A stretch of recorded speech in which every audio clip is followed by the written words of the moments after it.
Hello students, आज के video में हम देखेंगे कैपेसिटर में हीट लॉस कैलकुलेट करने का एक ट्रिक। जब भी कैपेसिटर चार्ज होता है तो उसको चार्ज करने में जो हम एनर्जी देते हैं उसका काफ़ी सारा अमाउंट हीट के फॉर्म में लॉस होता है। तो उसी हीट लॉस को हम कैसे कैलकुलेट करें ये हम एक ट्रिक से देखेंगे। तो आप जानते होंगे कोई भी कैपेसिटर जब चार्ज होता है तो बैटरी को कुछ वर्क करना पड़ता है। कोई एक्सटर्नल बैटरी होती है, वो कुछ काम करती है और वही वर्क जो होता है वो एनर्जी के फॉर्म में कैपेसिटर में स्टोर होता है। तो हमारा पहला पॉइंट यह है कि अगर एक अनचार्ज कैपेसिटर है, मतलब उस पर पहले से चार्ज अगर जीरो है, वो अगर चार्ज होता है 0 से 100%, उस कंडीशन में जो अगर बैटरी एक्स वर्क कर रही है तो उस वर्क का x/2 होगा, वही बस एनर्जी के फॉर्म में स्टोर होगा कैपेसिटर में। बाकी का x/2 जो होगा वो हीट के फॉर्म में लॉस हो जाएगा। इसी को हम बोलते हैं हीट लॉस। तो हमारा आप देख सकते हैं यहाँ पे 50% एनर्जी जो है वो हीट के फॉर्म में लॉस हो जा रहा है। और ये 50% होगा तब जब कैपेसिटर इनिशियली अनचार्ज है और वो फुल चार्ज हो रहा है। मतलब अगर 0 से फुल चार्ज करते हैं कैपेसिटर को किसी बैटरी से, तो बैटरी जितना काम करेगी उसका आधा एनर्जी जो होगा वो हीट लॉस के फॉर्म में बर्बाद होगा। तो इसको आप हमेशा इस पॉइंट से याद रखें। ऐसा तब भी होगा जब कैपेसिटर 0 से 100% चार्ज होगा। अगर कैपेसिटर पहले से थोड़ा सा भी चार्ज है, उस कंडीशन में ये हम ट्रिक अप्लाई नहीं कर सकते हैं। यानी कि जो हीट लॉस होगा वो 50% नहीं होगा, ज़्यादा होगा, कम होगा, क्या होगा वो हम आगे एक फॉर्मूला बताएंगे, उससे आप कैलकुलेट कर सकते हैं।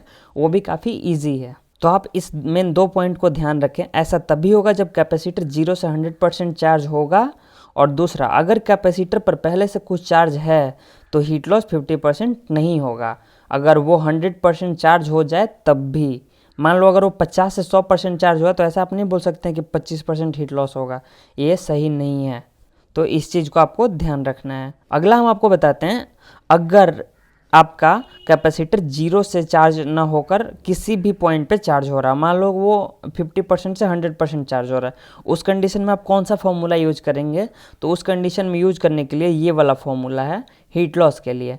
ये आपको दिख रहा होगा, heat loss equals to summation I equals to 1 to n delta Q I का स्क्वायर डिवाइड बाई 2CI। यानी कि अगर हमारे पास बहुत सारा कैपेसिटर है तब भी हम ये फॉर्मूला अप्लाई कर सकते हैं। और अगर एक कैपेसिटर है तब तो ऑब्वियसली हम कर सकते हैं। यहाँ पे आई के जगह पे 1 दोनों में एक टर्म आएगा। अगर दो कैपेसिटर हैं तो दो टर्म आएंगे। हम इंडिविजुअली इनका कैलकुलेट करके जोड़ देंगे। यहाँ डेल्टा क्यू जो है वो ध्यान देने वाली बात यह है कि ये change in magnitude of charge है। हमारा चार्ज कितना चेंज हुआ कैपेसिटर पे। मान लो पहले से Q था, बाद में अगर वो 2Q हो गया तो यहाँ पे डेल्टा Q जो होगा वो Q होगा। तो इसलिए हमें ये ध्यान रखना है कि हमें डेल्टा Q लेना है, ना कि इनिशियल चार्ज या फाइनल चार्ज। हमें हमेशा इसके लिए फाइनल माइनस इनिशियल चार्ज लेना है और उसका स्क्वायर करना है। ये हम इंडिविजुअली सारे कैपेसिटर के लिए करके और उसके बाद इनको ऐड कर देंगे तो हमारा टोटल हीट लॉस आ जाएगा। इसको आप इक्वेशन के हेल्प से ट्राई कर सकते हैं। ये फॉर्मूला हर जगह पे एप्लीकेबल होगा। इसको हम 0 से 100 वाले के लिए वेरीफाई करते हैं, क्या ये अप्लाई होता है 0 से 100 वाले के लिए। तो चलिए हम देखते हैं। कोई कैपेसिटर है वो 0 से Q चार्ज हुआ। मान लो ये 0 जो था यानी हमारा 0% हो गया और जो Q हुआ वो हमारा 100% है। तो अगर जो हीट लॉस कैलकुलेट करना है तो हम कैसे करेंगे? मैंने आपको बताया था final charge minus initial charge जो होगा वो डेल्टा Q होगा। तो यहाँ फाइनल चार्ज है Q और इनिशियल चार्ज है 0। तो Q माइनस 0 जो होगा वो Q ही आएगा और हमारा कैपेसिटेंस 2C नीचे में हम लिख देंगे। तो हमारा आया Q square divide by 2C। और आप देख सकते हैं जो हमारा एनर्जी स्टोर होता है कैपेसिटर में वो भी होता है Q स्क्वायर बाई 2C, या कभी कभी इसको हम और भी लिख सकते हैं 1/2 CV स्क्वायर। तो उस कंडीशन में अब आगे हम देखते हैं कि बैटरी ने कितना वर्क किया होगा इस केस में। तो आप जानते हैं बैटरी उतना ही वर्क करता है जितना उससे चार्ज फ्लो करता है इनटू जो बैटरी का पोटेंशियल डिफरेंस है। तो उस हिसाब से आप देख सकते हैं work done by battery equals to Q into potential difference of battery, और वो इक्वल होगा Q इंटू Q/C।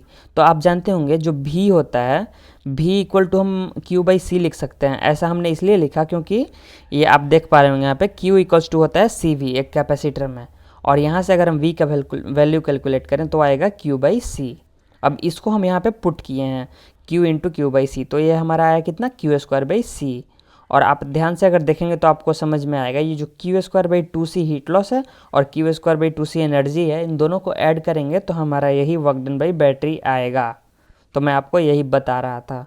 यहाँ पे 50% जो है वो हीट लॉस हुआ, 50% एनर्जी के फॉर्म में स्टोर हुआ, और जो टोटल आया वो 100% वर्क डन बाई बैटरी आया। तो इस चीज़ को मैं एक क्वेश्चन के साथ और भी क्लियर करता हूँ। जैसे आप यहाँ पे देख सकते होंगे, एक कैपेसिटर है, वो कैपेसिटर इनिशियली पहले प्लेट पे क्यू चार्ज है, दूसरे प्लेट पे माइनस क्यू चार्ज है। इस चार्ज को हम किसी दूसरे बैटरी से कनेक्ट कर देते हैं, इस कैपेसिटर को। उस कंडीशन में होता है थोड़ी देर बाद हमारा जो ये वाला Q वाला पोल है वो हमारा -2Q हो जाता है, और जो -Q वाला हमारा है एंड वो हो जाता है +2Q। यानी आप देख सकते हैं मैग्नीट्यूड ऑफ डेल्टा Q कितना आएगा, हमारा पहले था Q, उसके बाद हो गया -2Q, तो Q -2Q, इस चीज़ का हमें ध्यान रखना है, या फिर -Q -2Q, तो उस केस में आएगा -3Q, लेकिन मैग्नीट्यूड स्टिल सेम आएगा 3Q। तो ये जो 3Q हमारा मैग्नीट्यूड आया, इसको लेकर हम हीट लॉस कैलकुलेट करते हैं। तो जो हीट लॉस आएगा वो आएगा हमारा 3Q का whole square divided by 2C, यानी 9Q स्क्वायर बाई 2C हमारा आ गया 4.5 Q स्क्वायर बाई C। और इसी को हम लिख सकते हैं 4.5 CV स्क्वायर, क्योंकि Q के जगह पे हम यहाँ पे CV पुट कर सकते हैं, तो आएगा C स्क्वायर V स्क्वायर, एक C से एक C कैंसिल हो जाएगा, तो हमारा बचेगा CV स्क्वायर। तो आप देख सकते हैं ये हमारा ट्रिक यहाँ भी काम करेगा। और यहाँ पे हमारे पास कितने भी कैपेसिटर हों, हम एक साथ ये फॉर्मूला सब पे अप्लाई कर सकते हैं, और हम सबका समेशन जो लिखेंगे और हमारा जो फाइनल वैल्यू आएगा वही हमारा फाइनल हीट लॉस होगा। तो अगर आपको कोई डाउट होता है तो आप कमेंट में लिखें, मैं इस पे आपको एक और डिटेल्ड वीडियो बनाकर दे दूंगा। और भी जब तक आपका मेंस का एग्जाम चल रहा है तब तक मैं आपको ऐसे ट्रिक्स वाले ढेर सारे वीडियोज लाकर देता रहूँगा। इससे सबसे पहले देखने के लिए चैनल को सब्सक्राइब करें, वीडियो अच्छा लगता है तो लाइक करें, शेयर करें। मिलते हैं आपसे अगले वीडियो में। Thank you.